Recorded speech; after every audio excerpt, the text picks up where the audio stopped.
Okay, thank you very much, Nomshado, for being here and taking the time out, the busy schedule to interview with the Dabby Thank you. magazine. No, thank you. Pleasure's mine. First of all, how have you been? How have you coped during lockdown? What have you been up to? Well, lockdown has been very busy for us. We launched 2 weeks before the UK lockdown was announced. So it's just meant the progression of the business and continuing to work and get our products in front of consumers who more than now are looking for things to help with their health. So for me, it's actually been very productive and just highly focused on the business. I've been on the fortunate side of this situation. Oh, good. Yeah. Great stuff. I know you've already talked to me briefly about your background, but yeah, go into a bit more detail, where you're from and so forth. Well, sure. So I was born in Johannesburg, but I grew up in Zimbabwe under my grandmother's care. It wasn't until I was 8 years old that I came to the UK and sort of did like most sort of immigrant children, did the majority of my education here and graduated during the recession.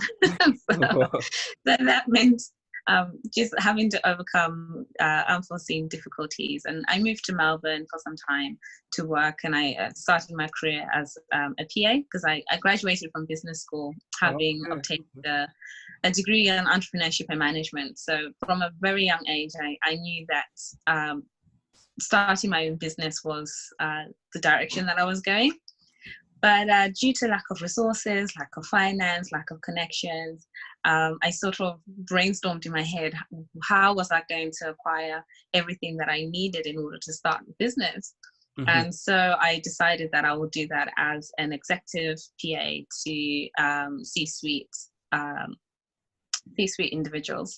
So that was, I guess, my career for the past 10 years, where I have been supporting individuals in Melbourne, at Ralph Lauren. I did 4 years working there. So really at sort of top tier support. And then after I went to the ultra luxe private world, where I was chief in staff for an ultra high net worth individual. So I got to see a lot throughout my life, just from where I was living, who I was living with, what I was experiencing. But the mindset for me has always been quite fixed in creating something of value that was going to be an authentic addition to my life, to tell my life story in an authentic way, and also to serve the many individuals which I have come across throughout my lifetime. So from African women to women in the diaspora. Oh, for sure. I love that. I love the sound of that. Thank you. And what inspired you to create a Complexion company? So I spent many years trying to identify what it is that I was trying to offer through this company. And I went through an entrepreneurship fast track program, which helped for me to test the idea. Because initially it was quite vague and not quite as targeted, just because I think a lot of the time you might fall under the trap of trying to please everybody. And I learned that I can't please everybody. So therefore I need to be very specific and be niche in what I'm doing. So after, I think, since 2016, be really actively researching the industry and talking to customers, talking to individuals, industry people, investors, the whole lot, I came to understand that what is truly needed, and especially for a woman like myself, because I felt the pain points, is a beauty company that was going to be innovating around the unique profiles of women of African descent. So that became the thing that would inform every decision that we make. So everything from branding, does this speak to a woman of my descent, of this color and of this descent, of this profile, to the products that we make? How do we use them? Are we familiar with these ingredients? What's our behavior? Where do we shop? Everything became arranged around the African Black woman. And that has been really helpful in telling our stories and in keeping to our core proposition. So it was the need to provide something that was of real value.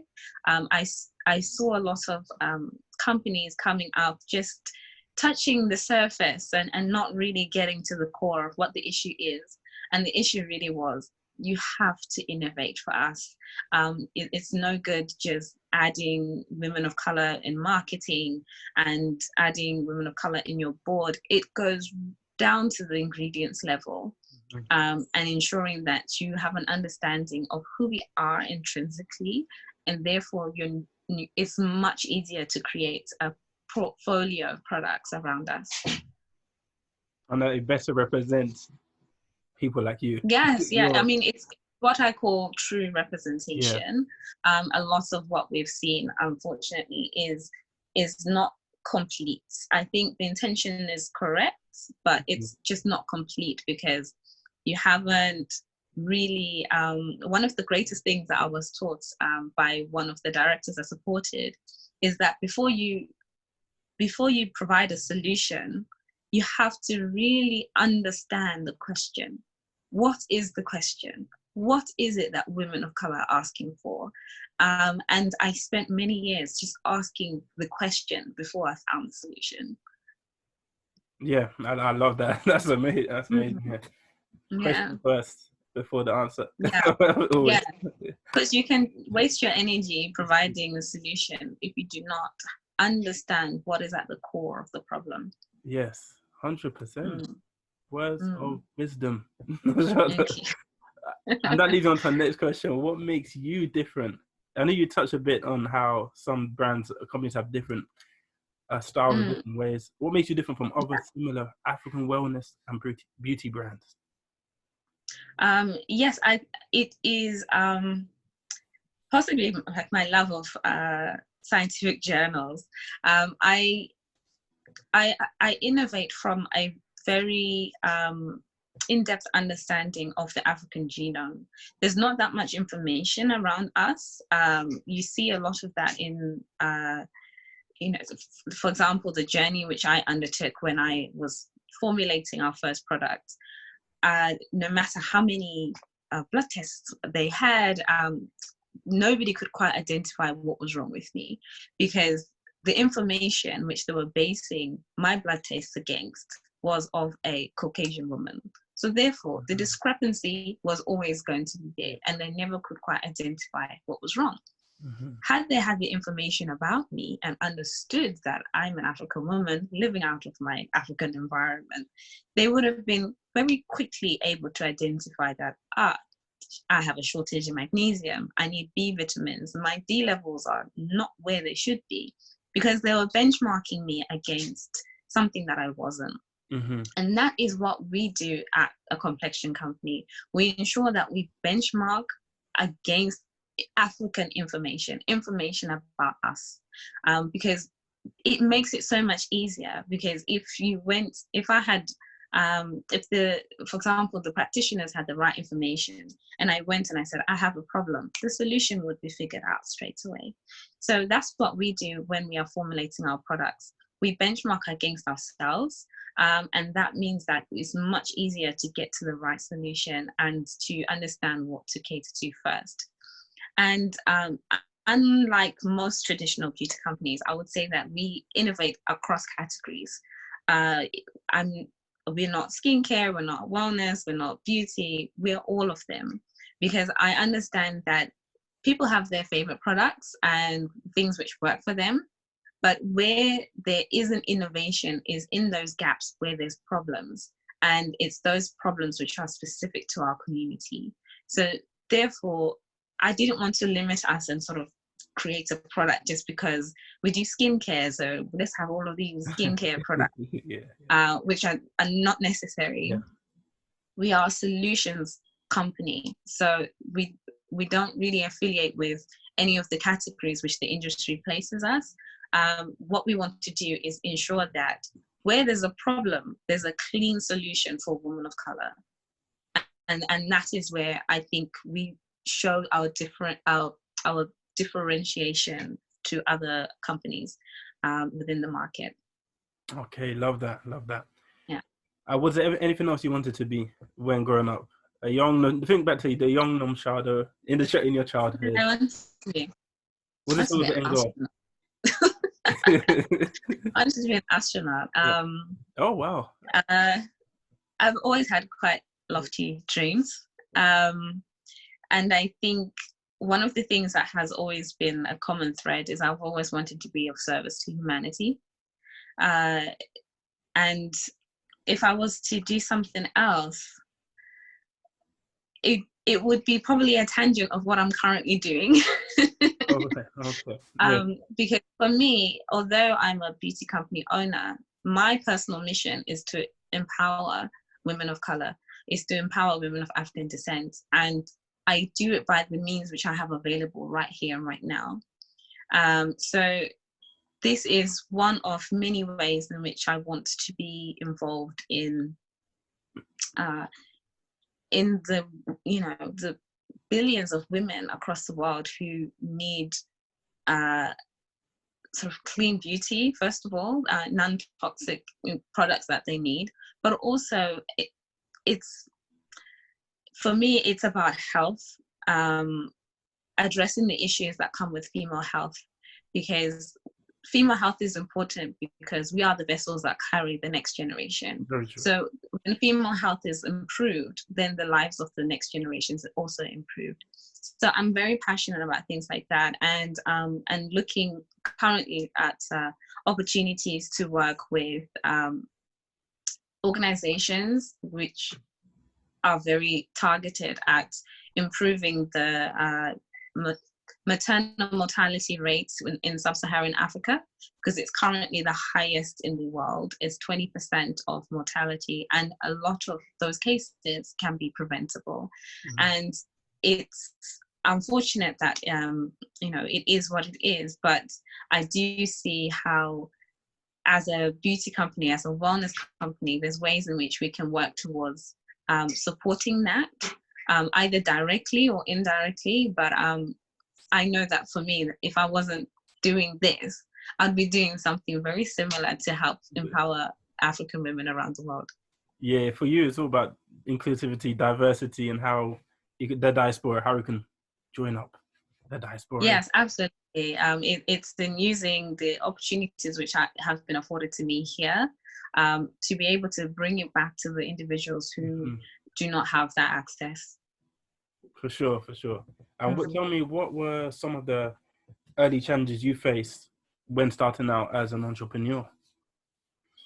Early challenges. I always have challenges. I still have challenges. The most difficult, and I would probably say the most difficult is especially starting a startup, because a startup is very different to a business. So creating a startup within the UK economy and ecosystem is the information that is around how you start a startup. For example, I went to business school and I went through entrepreneurship programs, and I've been very deeply entrenched in the entrepreneurship world within London. And for example, one of the things you're told is that when you're fundraising, 30,000 needs to be from your friends and family. Wow. That is near impossible for people of color, because we don't have generational wealth. We don't have that type of wealth which we can, invest into companies. So if I'm to ask my friends and families who are all in the same situation, I cannot raise 3,000, let alone 30,000. And that is information which is being told to you at the very highest level, because institutions are teaching that template for a startup, and that template is just not it does not allow for diverse individuals, because for us as immigrants, that 30,000 was spent in our education. It was spent in moving us into a new country. It's already been paid forward. We don't have that as loose change to invest when we're older. So having to raise that first amount and having to raise it from an angel investor was extremely challenging, because a lot of the investors that I came across anticipated that I should have raised 30,000 from friends and family, just because that's the education, that's the doctrine that's being taught when you're creating a startup. But I was very fortunate to find an investor who does invest into diverse founders, because he understood the cultural and systematic issues that we have to overcome in order to get to business. So across the year, he saw me making small progress, but really, really trying and really going for it. So I was very fortunate to have that individual become my friends and family around. But I do understand that there's a lot of individuals who do not have that opportunity.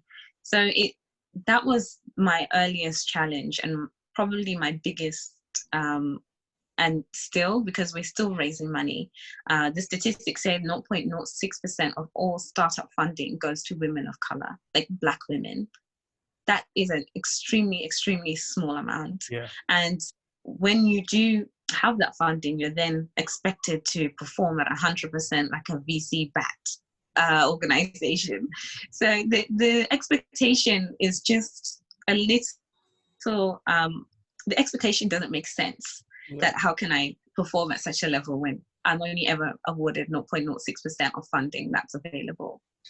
Mm-hmm. So these are the challenges which you face as an entrepreneur, and I do believe they're easily, well, not easily, but you can overcome them with sufficient perseverance and an understanding of the systems. So what would you say is a way forward in terms of the way? Yeah. Yes, sorry. In terms of tackle the challenges, many challenges. A lot of it is putting. I think a lot of it is speaking up and putting everything in proportion, because I rarely see individuals vocalize these issues, because they don't understand that it's very systematic. What we see are symptoms, but we're not actually going to the core of the problem. Mm-hmm. And the core of the problem is that it's already expected that 30,000 should be going from friends and family, but where in the Black community you're looking around, where is 30,000? So it's re-educating ourselves in understanding that there are some systematic things and doctrines which are not friendly towards diverse founders, and it's the responsibility of those diverse founders to identify it and call it out in a sense, and say, do you realize that this is what's happening?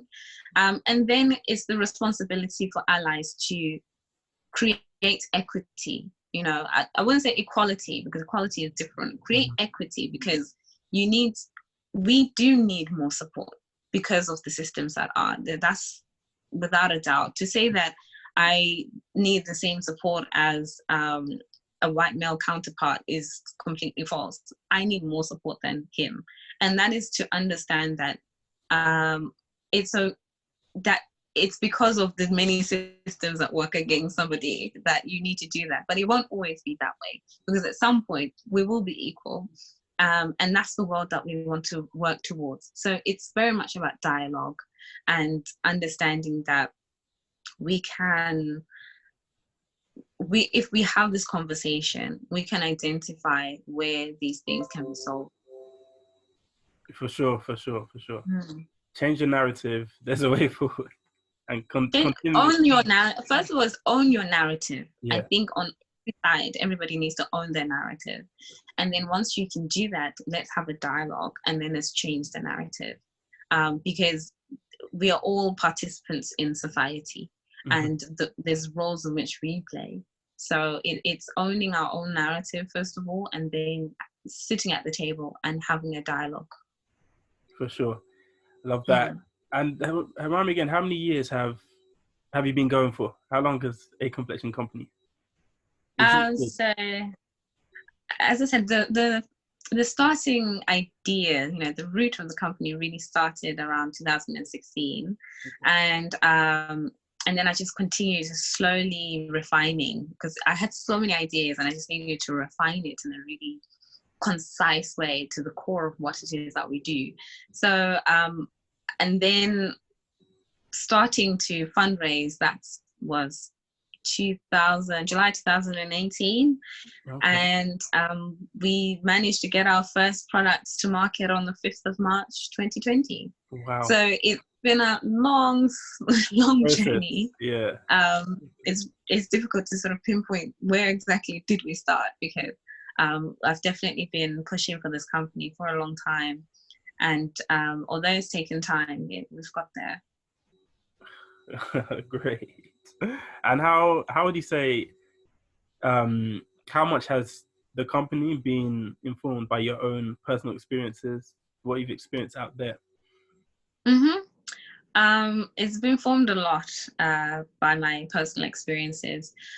I found that I was my own customer, and I had to be quite honest about the challenges which I face, and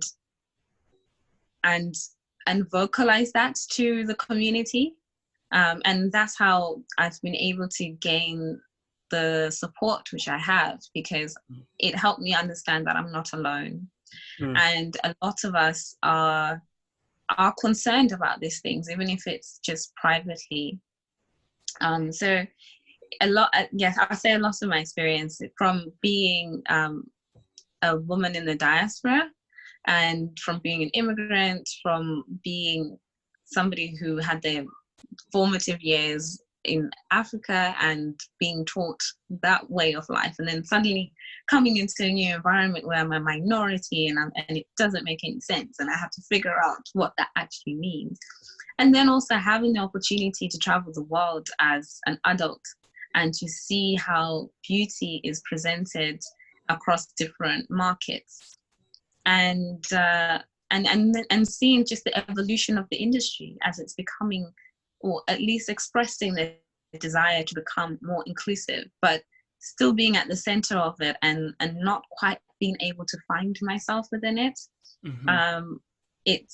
As I'd say, a lot of my experience is expressed in the company, and some people can relate to all of it, some can relate to just parts of it, but nevertheless, this year I've really tried to get my own story across, because it seems to resonate with a lot of other women, and it also shows that I can. I love the dialogue. I'm very big on that. I have a lot of sort of people message us on the DMs, and I'm the one who's in charge of the social media. I want to talk to these women. I want to hear what they think. I want to know their opinion, because that is who I'm serving. If I don't hear their opinions and there isn't a dialogue, you can go off the right track pretty quickly. Yeah. Is it? And would you say your target audience is BAME, women of BAME origin, or mostly Black or African women, or? I would say we sort of have at the nucleus we have our core customer, which is the woman of African descent. Doesn't matter where she lives. She's usually in the diaspora.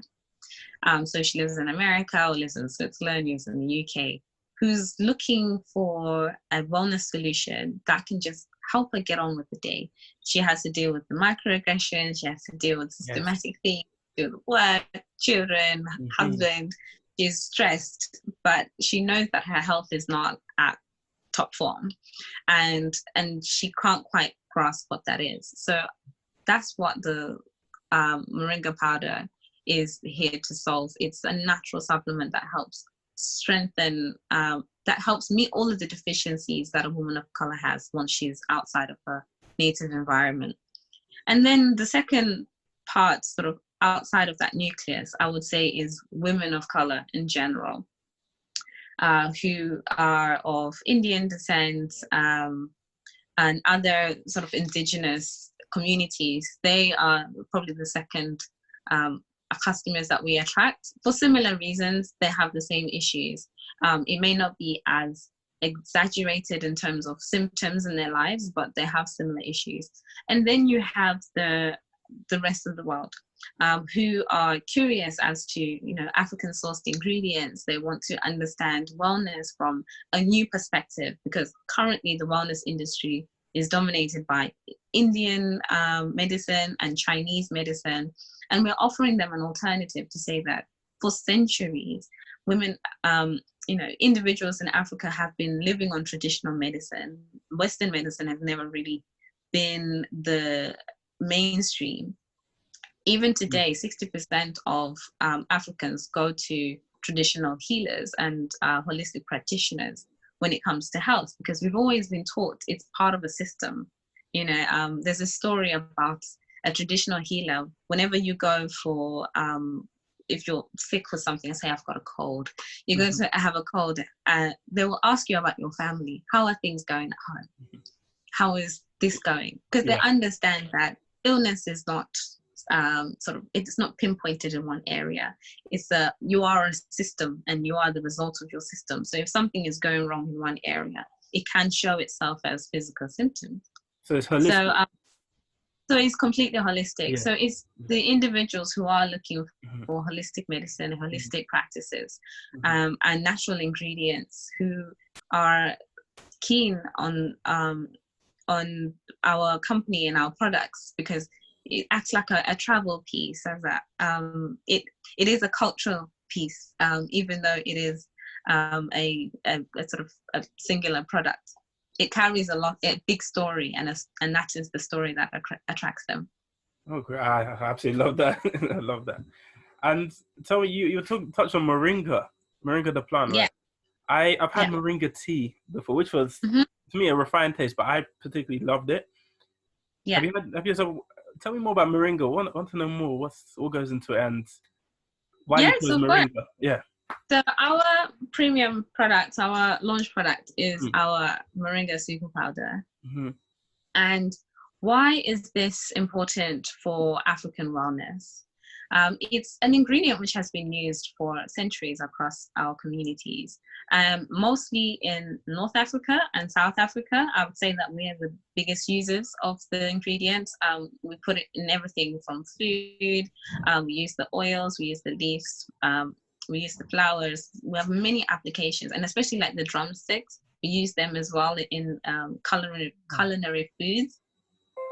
And our diets have drastically changed as a result of migration.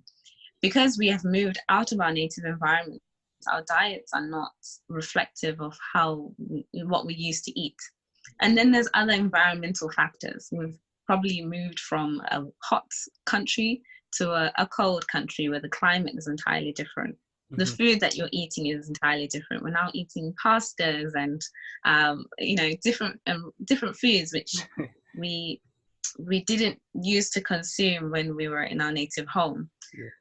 The combination of all of those different factors means that we're lacking in essential nutrition.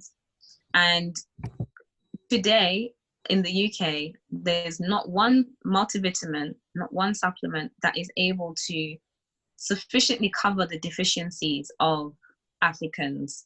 And that is a big issue, because you're taking your multivitamin, but you're still deficient. And that's really difficult, because now you're having to deal with all these other things. Now, women deal with PMS, and we have to deal with headaches and stress. So you're just not performing optimally, and it's difficult for you to change your diet. So I was at a point where I was using 8 different food source supplements. I had to take a bit of magnesium here, a bit of B12, a bit of amino acids, some probiotics, prebiotics. And it just really did not feel like wellness to me. It felt like I was just hanging on and and it just didn't feel good. And I couldn't understand why I had to be spending around £160 on multivitamins in order for me to create my own multivitamin. Mm-hmm. So I went out to have a look at the different ingredients which were available, which we could use as the base for a multivitamin. It needed to have the nutrients, sufficient amount of nutrients which we are deficient in. So Moringa is high in magnesium, is high in B vitamins, high in iron, and also high in vitamin C, which helps activate the iron content. And also because it's food source, it's bioavailable. The minute you take it, your body starts to use it. It starts to utilize it. Yeah. And I continued just to sort of research this wonderful ingredient and found it as the solution to women of color wanting a multivitamin for themselves. And so I went about getting a raw organic source, something which is really potent and really going to have a massive impact on health the minute you take it. So a lot of testimonials we've had from our customers is that within 3 days, they're already seeing the difference. They've got more energy. Hay fever has completely cleared. Headaches have subsided. They've got energy boost. They don't have to worry about sort of caffeinating their baby, because we've got like breastfeeding moms who want some energy but without having caffeine. So we just got a lot of positive feedback on how quickly they were able to see the results. And this is really a testament of what a food source natural vitamin can do to you, because a lot of the vitamins which are out there, they're filled with fillers and bulks and other lab-made ingredients, which our bodies really don't know how to respond to these ingredients. But something that is a food and is only really, this is dried powdered leaf. That's all that it is. Wow. So it means that it's so readily available to be used by the body, and therefore the impacts of it are seen almost immediately. Okay, great. Going a bit off topic here, but there's something that's been trending quite recently. This in these last weeks is Black Lives Matter, which is and this you all know about police brutality in America. This has been every single year we're discussing it. What are your thoughts on the whole situation? I have many thoughts about the current situation. Firstly, I want to express my deep condolences to all of the lives that have been lost and the families who have to, the news cycle goes up and down, but they have to live this every day. And because there's lives which are missing in their families, and that I found tremendously upsetting. From a perspective of living in the UK and also having a company which works within Africa, I can see the bigger picture. And the bigger picture is Black Lives Matter, the movement matters because of the precedents that America sets on the rest of the world. A man in Zimbabwe was set on fire by the police, and he was tied to the back of the police van and dragged across the town because he didn't pay a police fine or a parking fine. If that had happened to an individual who was not African and Black, that piece of news would have been known worldwide, and justice would have been sought for this individual. When we see America degrade the value of Black lives, it sets a precedence for the rest of the world. So even Africans, it doesn't matter who's doing the brutality. It really doesn't matter who is behind the act. What the person that's in front is usually a Black person, and that person is been told that your life doesn't matter. And if I was in the mood to just kill somebody, it's much easier to kill a Black person because the consequences are not going to be nearly as severe as killing somebody else. So I see the echo effect of not addressing this issue within America. America is the one setting the precedence, and Africa is following because we follow a lot of American media, we watch the movies, we support the musicians. Lots of Africans want to move to America. That's the African dream sometimes for some people, to move to America. But we're seeing the echo effects of a disregard for Black lives within Africa, because the violence that is occurring from authorities to civilians is a direct result of what they are seeing in America. So I feel that it's certainly a movement that needs to get all of the attention that it needs, and we need to see action. As I said, it's not good enough for the news cycle to be going up and down. Each year we're having the same conversation. And we're seeking justice for one family, and that is great. But how many more deaths and how many more cases need to occur in order for the entire system to be reviewed? So I'm very encouraged by what is happening and what has happened over the past few weeks, that they've realized that it's not just this isolated case that we need to focus on. We need to really examine the deeply embedded issues within the American system that is encouraging this type of thing to happen, because it's so much more than just the police. You know, we can't just villainize the police. It's not the police. It's, as you know, as Trevor Noah said, it's the contract which society has made with Black people, and it said that you are not valuable, and that needs to change. The minute that changes, my heart and my focus is in the African nation, because I do not want to see them follow in the same footsteps. And if there's justice being served in America, we will see justice be served within Africa. For sure, it balances. What happens there has a domino effect on. Absolutely. When America, you know, it's like the saying, when America sneezes, Africa catches the flu. But it's not even just that. I think when America sneezes, Africa catches pneumonia. Like it becomes so deadly for Africans. So it's what people don't see is that they're focusing their attention on just what's happening in America, not understanding that the world is watching and learning and imitating. And I have seen it for years, you know, the police brutality and the lack of respect for Black bodies within our own. And that is because we know that our lives are not much valued, so we're not valuing them. That's very true. And also, how can we link it to the UK? There's still racism happening in our society here. How can we the racism in our society is really difficult to address. Yeah. It wasn't until this book, The Black Girl Guide, came out in 2018 that I finally had a word for everything that I had experienced working in the UK. Because I always wondered, why am I always tired? Why am I always working the most? Why am I not progressing like everybody else? Yeah.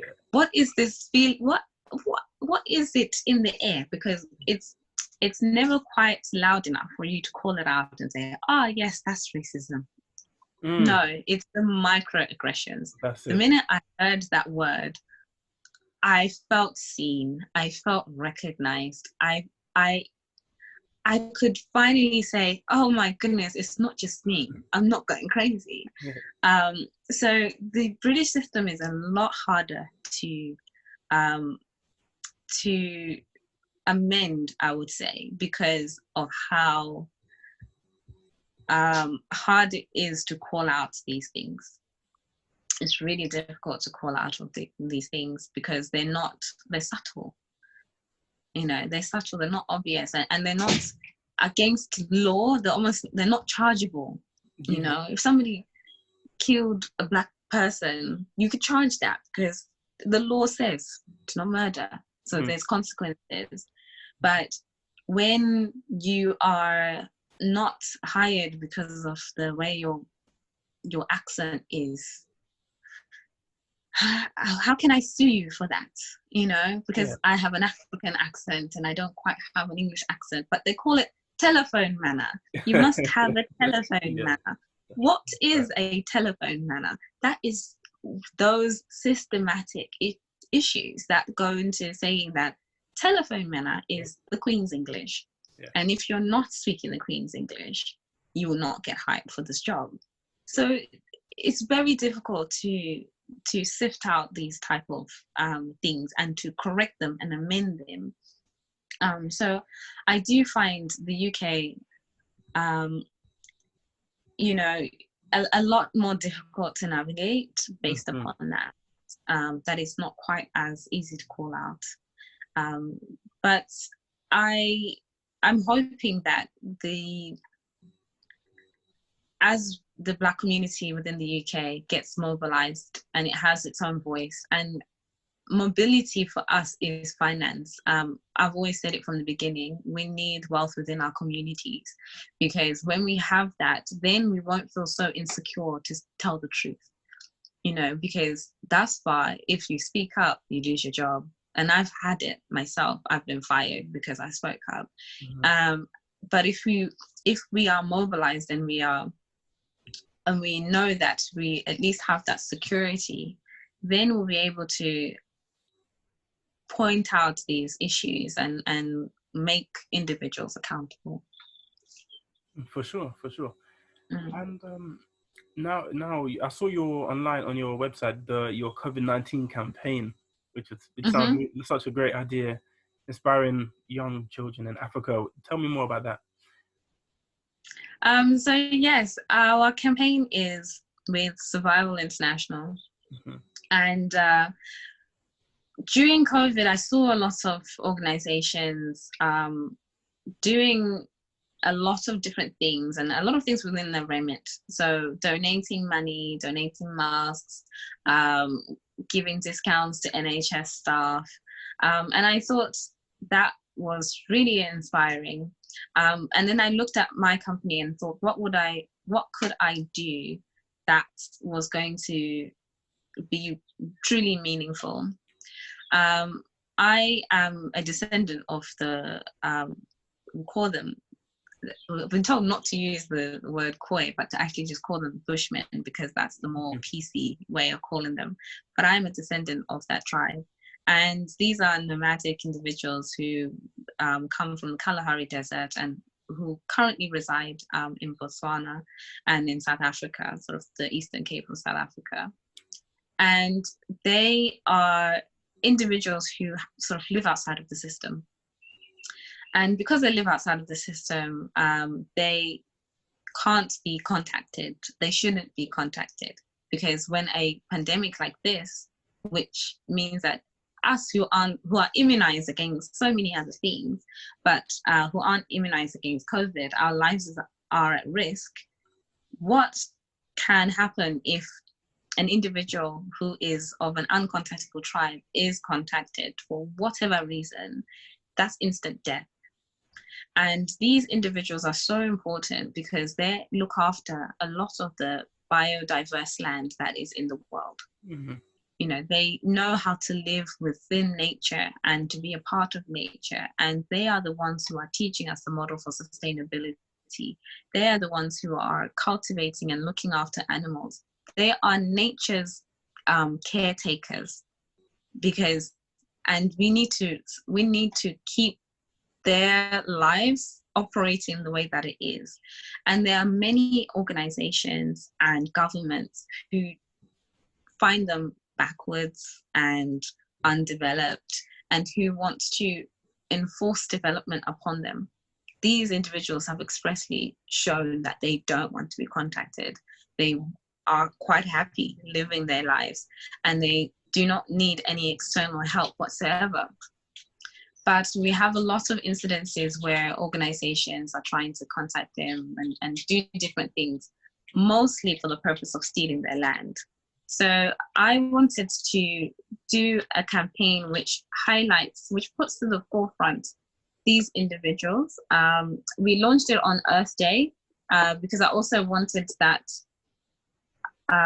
message of Ubuntu to be there, that we are part of an ecosystem, and our ecosystem comprises of people, of animals, of nature, of the seen and the unseen. So you have to have due respect to these individuals. And this current pandemic is it's affecting a lot of people's ability to almost participate or be mobilized themselves. So we did have a second option. So we are donating 20% of all purchases made during the UK lockdown. That's going directly to Survival International for the protection of these Indigenous tribes. But also for individuals who do not have the money or the capacity to donate anything or to purchase anything, we've given them an option where they can sign up to our newsletter. And for each sign up, we will donate £1 towards Survival International. So we truly do believe that we are part of an ecosystem. So for even those who feel like, I can't do anything right now, for an email, we will do something for your behalf, on your behalf. Oh, I'm sure I love that. Inspiring. And this might be a very tricky question for you. But during your time as CEO of your own company, what is your single most favorite moment? Can you put down one moment where you thought, oh, like this was it, or if I made it, or it's just a moment that you remember the most fondly during your time? I'm excited every day. Yeah. Like, it's the weirdest feeling. Yeah, that's it. It's the weird, every day there's a moment in my day where I just think, I can't believe I'm doing this. And my whole being lights up.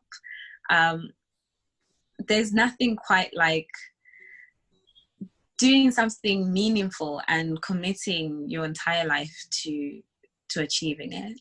To pick out one moment is really difficult. One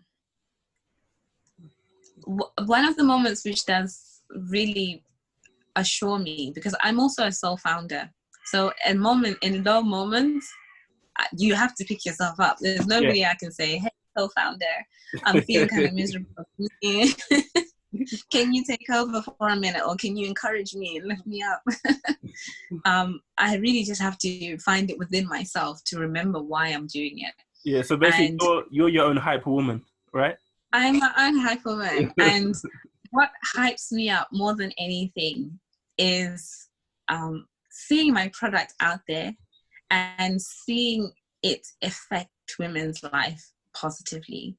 Seeing somebody come back and say, do you know what, this really is game changer for me.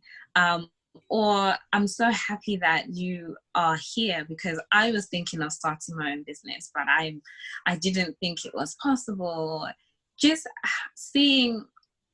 hearing back from the community, which for so many years I've been helping without them knowing, but just having that message from somebody saying, oh my gosh, this is so cool. I was thinking of starting a business of my own. Like, what do you think of this? And just being able to have to sort of pay it forward. So these are the moments which for me really excite me, in just being able to be an example for others, to say that, okay, don't quit, like don't quit. And if it takes ages, it doesn't matter.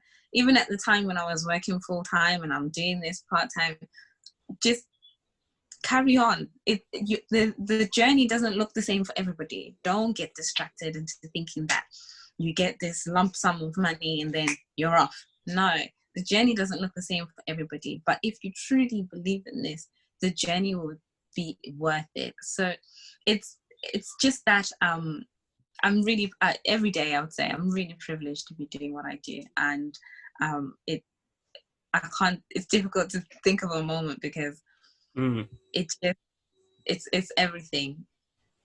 I love that. Yeah, sometimes you just can't sink it down to just one, when every single day there's little moments that give you gratitude or joy that you're doing this, you're on this journey, isn't it? Yes, every day I just think, thank you, God, for choosing me to do this, Yeah, for sure, for sure. There's a Nigerian proverb that links into this. The life and remember it, but links into the whole journey and how you should be being grateful for the journey and such and such. It's all about the journey. That's one thing I learned. There's the destination. You'll pass different destination and different milestones. But what you will always be on is the journey. You may not always be at one destination, but you will always be on the journey. So you learn to have joy within the journey, and it's amazing being on it and having been on it for so long to now see the fruits of my labor and all the late nights and the jobs I've been fired from, and it all added up and led to this day, or led to this moment, to the whole. Yeah, absolutely. And as I said, it's to finally have the product which I've been trying to build for so long and to fund for so long out there, and women using it and talking about it is so satisfying, and so assuring that keep going. There's other products and there's other things they need. There's, you're doing it for them. They're waiting and they're depending on you, and that really encourages me to push through during the late nights and early mornings and the rejections, because the rejections are plenty. And if I didn't love what I was doing, if I was not truly committed to what I was doing, I would have quit a long time ago, because there are much easier ways to make money if that's what I was after. I know that. Sure. How much easier way? This isn't it. But I've always been driven by this mission, and that's what keeps me going. I just love it when people follow their passions and it all comes together, and you just see the beauty of it. You see the beautiful journey. Yeah, it's very humbling. Very, for sure. And for you, where do you see yourself in the next 5 years? Next 5 years, I am not shy of growth, so I'm really pushing for the company to grow as fast as it possibly can in the next couple of years. Because as I mentioned, I am a startup, so we have to, a business is different to a startup. Startup, you're growing to an exit. And I want the products which I have in my vault, the unreleased products, to be funded so that they can go out there and start changing the shape of the industry and start, calling other companies accountable to follow after us. I'm not creating this company to be the only one that's doing what we're doing right now. There's too much of a need for me to be the only one that's doing what we're doing. I need more companies to come, either the ones which are already existing or the ones which are coming up after me, to start catering to this market. It's necessary, it's needed. So I want to see more of that as we grow as a company, for other sister companies to be growing alongside us, catering to our community, and that big exit that we really working towards, which will allow for me to take on the next step of my journey, because as I said, everything I want to do is to empower women, and I want to move further down the supply chain. It's not just about being a brand. I want to bring manufacturing back to Africa. We were great giants when it came to manufacturing. There are jobs which are needed. There are, you know, my friends and I would call them eco cities, because we're really thinking of a plan of how we can do systematic eco cities within Africa, where it's not just you create a job opportunity for individuals. No, these individuals are dealing with serious issues, with addiction, with you know, illiteracy, with all kinds of problems which can make it difficult for you to get in a job, keep the job, and be good at the job. So we've got big ambitions to create, you know, sustainable cities across Africa, using the engine of manufacturing and creating supply chains for Africa, so that we can have African made all over the world. So that is probably the next big step for me as an individual, and you know, taking the company alongside with me as well. Africans unite all around the world. I want to inspire the diaspora. The diaspora, we've had the opportunity. The point for us to move to these countries and to learn, it wasn't for us to just stay there with our knowledge and to be fighting a battle which was not going to profit us. It was for us to use us as leverage to come and to empower our own people, so that we can have made in Nigeria being sold in America. We can have made in Zimbabwe being sold in Australia.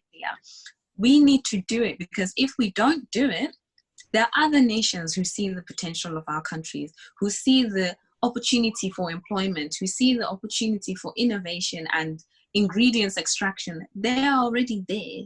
So it's either we do it, or the new model for neo-colonization comes in, and we are now under the rule of these countries which left us for our independence many years ago. So it's up to us. We can't say that we are not empowered. The fact that we are here and we have an education and we can even have this discussion shows that there is something, there is an answer in us which Africa is waiting for. So I want to see a lot more of that, and in the spaces where I do have a voice, I want to encourage this Pan-Africanism to really happen at a pace that it's never happened before. Yes. And going back to your goals, would you eventually have a store, like a physical store, where people will come to and buy your products? I think of that, because that was usually, I think that was probably one of my original dreams. I love retailing. Yeah. And I love the feeling of walking to a store, and it smells and the lights and the colors. So it's such an attractive thing. I'm sure at some point we will. I'm not sure how it would be, because with everything, for me, it has to have a purpose, and it has to have a far greater purpose than to just marketing. You know, we just have a store for people to go in a store. I would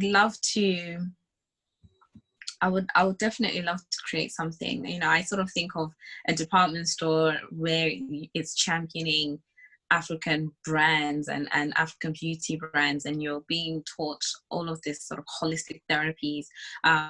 We'll start with events. That's one thing which I definitely have in mind, like African Wellness Summit, which will be involving exactly like different wellness practices across Africa, and different individuals who can teach those practices, because everybody now is doing yoga, but you took a couple of events which somebody was teaching yoga, and eventually it became a household thing. In Africa, we have our own. We have African martial arts. We have lots of different things which one doesn't know about. Zumba? Is Zumba not African as well? Oh, Kizumba is Portuguese, I believe. It's Brazilian Portuguese. It was bought in Angola and sort of Yeah. And like most of these things, I feel like it originates from something that is African, and Yeah. then it's been turned Latin.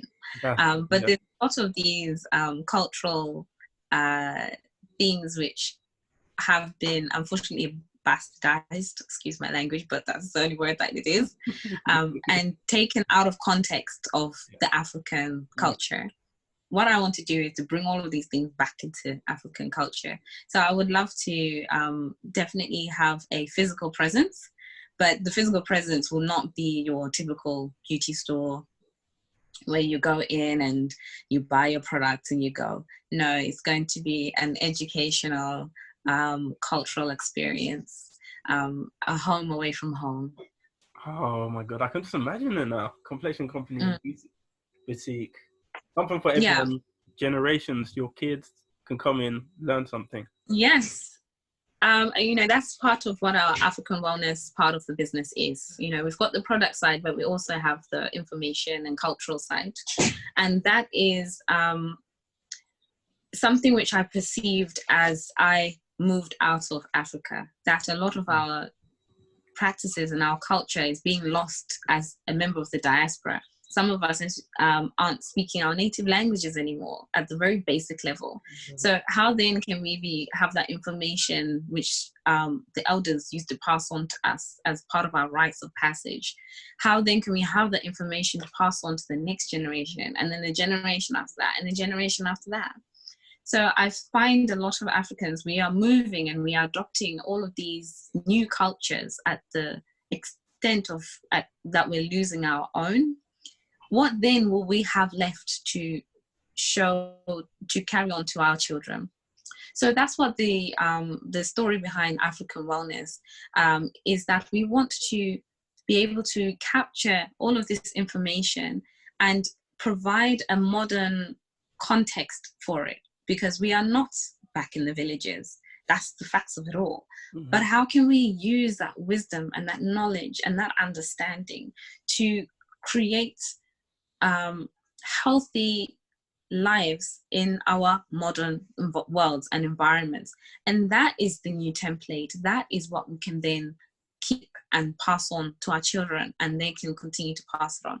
Because once you're multi-continental and you've moved out of Africa, you will always be multi-continental. So therefore, how do we ensure that we continue to progress and evolve as people without forgetting where we came from, without losing our that anchor to our culture? Never forget your roots. That's the moral. Never forget your roots. I was always never. It's to your own detriment. Yeah. And without sort of being provocative and being out of context, I do see what has happened to America, that loss of culture, that loss of understanding who you are. And to me, it deeply hurts me, because I know exactly who I am. I know which village I can go to and I can say my last name and they will claim me and they will know that I'm one of them. Whether they've met me or not, it doesn't matter. I am one of them, and they know. That confidence that I have allows me to be strong wherever I go.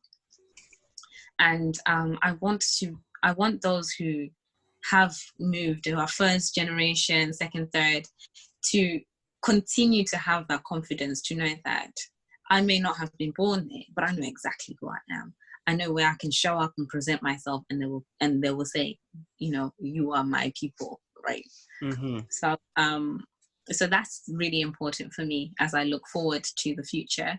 I believe that, especially through beauty and through women, we have a responsibility to be the ones that capture this type of information and make it beautiful and make it appealing, and to share it with the world. Because the minute that we're able to share it with the world, the information is out there, so it will always be out there and available for your children and your children's children. 100%. That was some words of wisdom there. Words of wisdom and just nuggets, absolute nuggets. Do you have any advice for those wanting, like yourself, that at the moment to take the plunge into the business industry, to start their own entrepreneur? I do. It's not the easiest path, but one thing that has allowed me to survive even as a sole founder is my network. I may be a sole founder, but I'm never alone. I'm very active in contacting individuals who I feel can assist me or help me in some type of way. But I never approach it as, can you help me? I need this. I want that. No. Know what you can offer. How can I help you achieve this? How can I help you get that? I was looking at your website. Here are my thoughts. Let me, bring some value, because it is just scientifically proven. It's a natural human instinct. Those who you help will want to help you. So go out there, contact people, DM them, Twitter them, like any way that you can get through to them. Most people reply. You'd be surprised, but most people will reply to you. Yeah. But you have to have the disposition of, this is a partnership. This is not me taking from you. I want to partner with you in something. And before also contacting them, because a lot of them will say, but I've created this entire body of work. Have you immersed yourself in this material? I can't mentor you, but I've created all of these resources. Have you immersed yourself in these resources? Go and use the resources available to mentor yourself. Create a way, create these profiles of individuals you go to. You don't have to know them. Me, I know I take my advice from Elon Musk. Doesn't mean I'm on the phone with Elon Musk and I'm saying, hey, Elon, what do you think? But I have studied him well enough that if I was to think, okay, how would he approach this? I have a template from either his biographies or his talks or something that he has said is important to consider. Like the act of what first principles are. I use first principles in so many different things that I do. And that is how you can bring value to yourself without feeling like, oh, I'm burdening people, or nobody wants to help me. There's so much information there to uplift yourself. You can know these people intimately without them ever being in contact with you, because there's so much information online. And then when you can reach out to people, reach out, have something to offer. And if you find that, okay, I really don't even know what to offer this individual, be honest. Just say, look, I want to be around you. I don't know how. Is it do you need something to cover up your bag? Say it with your chest. Do you have anything? And people will respond to you. A lot of individuals who have gotten to a certain level of esteem, you aspire to them because they've had to overcome certain things. So they can relate to you. So they can understand that desire of, I just want to learn something from you. Recommend me a book, anything. They can relate, and they usually are compassionate enough to say, okay, I can give you an hour of my time. That's it. And take advantage of that. Build your network long before you want to do anything. I was building my network since university. And being good to people, your own reputation, your own ability to perform, your own excellence, keep that pristine. Because whatever industry you enter, it's usually very small at the top. There's very few people at the top. So it's a pyramid like this. So the more you go up, the less and less people there are at the top. Yeah. Your reputation will go ahead of you. And how you treat somebody 10 years ago can come to bite you in the bum whilst you're doing what you're doing. So keep a pristine record online and offline. Manage your relationships. And you will find yourself in a situation where now everybody is working to get you to the level that you need to be. Yeah. That's how you want to be. But that doesn't happen without first laying the groundwork. And the groundwork is in your own conduct, your own responsibility, and maintaining those relationships, constantly getting sort of social credit with people, because I did this for that person, I did that for that person, I did that for that person. And then once you have a network strong enough, it's like a safety net. You know that you will never be below this level. Mm-hmm. And these people are able to act like this and lift you up to where you need to go. Yeah, so stay humble, grow together, so you can always learn of different people, make sure that you add value to each other's network. Mm-hmm.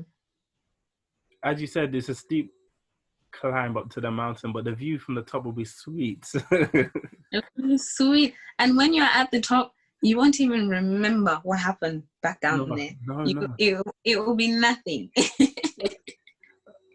Exactly. You would forget the struggle. You would embrace the struggle, but you would forget about how you struggled to get there. Because you'll forget about how you struggle to get there. And one of the most important things for those who are sort of halfway up the mountain or close to the top, make sure you bring the next person, you leave the ladder for the next person to come up. That's very key, because there are many people in the industry who are like, I'm here now, cut the rope. I want to be the only one here. It's not a good long-term strategy, I'll tell you that for sure. It's not a good long-term strategy, because life is in seasons. Sometimes you're in the mountaintop, sometimes you're in the valley. You never know who's going to bring you up. So, be sincere in your care for people, because cancel culture is real. If anyone finds out anything about shit, that view from the mountaintop will be a distant memory. yeah, for sure. There's that quote: "Go if you want to go fast, go alone. Go far, go together." And I 100% agree with that, and I believe in that. Yeah, for sure. There's many messages to be taken out of that, morals, and you spilled the tea. You're spilled. It's the only way, because as a sole founder, people wonder how I do it. I don't feel alone, you see, because I've created this network around me. If I need to make a business decision, I know that I've got individuals I can go to.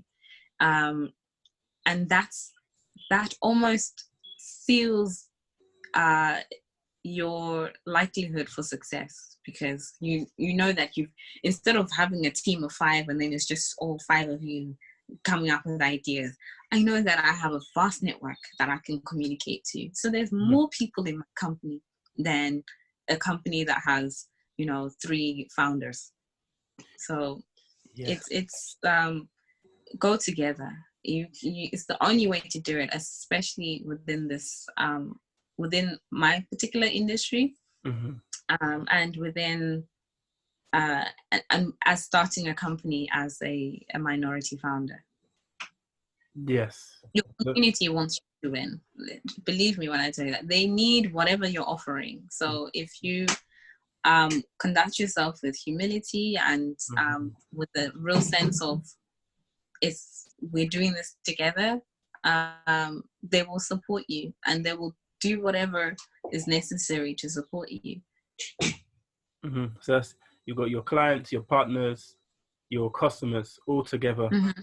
So as a kind of a team in a way, because I always say I've got the biggest team in the world. It's a global team. It's a global team. They're everywhere, and they all play their part. And it's a wonderful thing to have. Because people will say, "Oh, but it's just you." Yeah. It really is. There's an army behind me. I love that. Yeah. I love that. And Nomshado, finally, at the Davi magazine, we love to ask our guests, if you had an opportunity to speak with your old self, what would you say and why?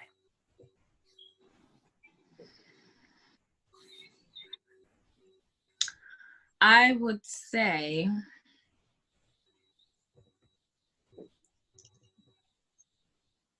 You have it in you. Believe in yourself. You can start now, but take it slowly. I think I delayed starting for some time because I felt I wasn't ready. And I wasn't sure. I was quite insecure about my own abilities. And I probably delayed starting the company a couple of years because of that. But one of the best advices that I ever got is, when you are doing it, take your time. Don't let anything rush you. Don't let anyone rush you. Because it's a marathon. It's not a sprint. Because you will get there, but you have to order yourself and your steps carefully.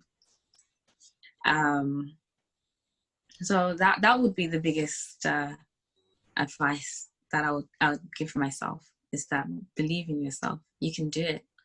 You can do a lot more than you think you can. And get started, because nothing is accomplished unless you get started. Very true. Very true. And be patient in the process. For sure. Trust. In the process. Yeah, trust the process. Process is necessary. Mm-hmm. And embrace your journey. Embrace where you are. Yes. Embrace your journey. Embrace your journey, for the gratitude makes you progress even more. Mm-hmm. And this is for anyone, any budding entrepreneurs who want to start their own businesses. Yeah. This advice is for anyone that wants to that is itching to get started, but there's maybe something holding them back. Maybe there's a few doubts. Yes. Yeah, absolutely. It's just take the first step. You won't get to where you need to go without starting.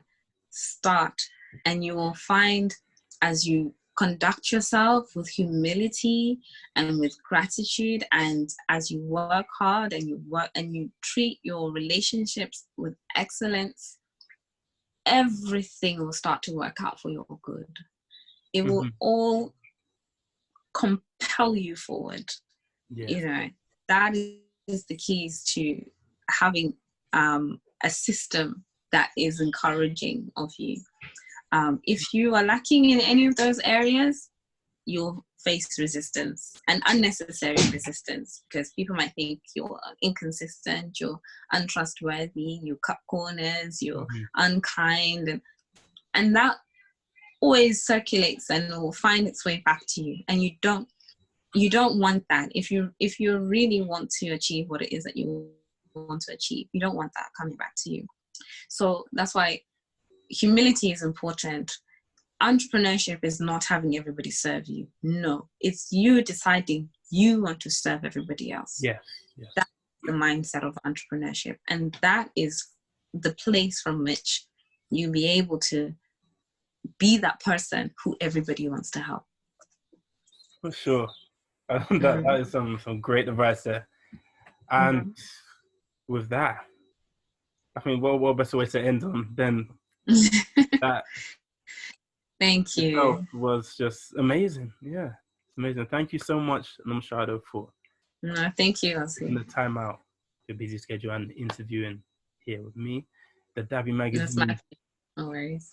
We love to shine a light on people doing good stuff, individuals inspiring people doing great stuff in the community, and to inspire others to achieve more, do more, be better, and just people that are, doing good things, social goods for people. So thank you very much. And, thank you. And yeah, I'll let you know when the video has been edited and it's ready to get going, ready to be published, broadcasted on YouTube, our YouTube channels, brilliant, on social medias. Could you just let people know your social media handles? Yes, so the company's social media is we're primarily on Instagram, so it's at a Complexion company. You can also find us on Facebook, but we're not as active on there quite yet. And that is the same again, at a Complexion company. Our website is www.acomplexioncompany.com. And if you want to follow me and my personal journey, I can be found on Instagram at Nomshado Michelle. Okay, thanks. Now we know. Yeah, again. How would I say thank you in South African? Or in your... Nyabonga. Okay. Nyabonga. No, but could you repeat that again? Nyabonga. Nyabonga. Yeah, that's it. Thank you very much. It was a real pleasure. Take care. Thank you very much, Ozzy. Take care, bye. Take care.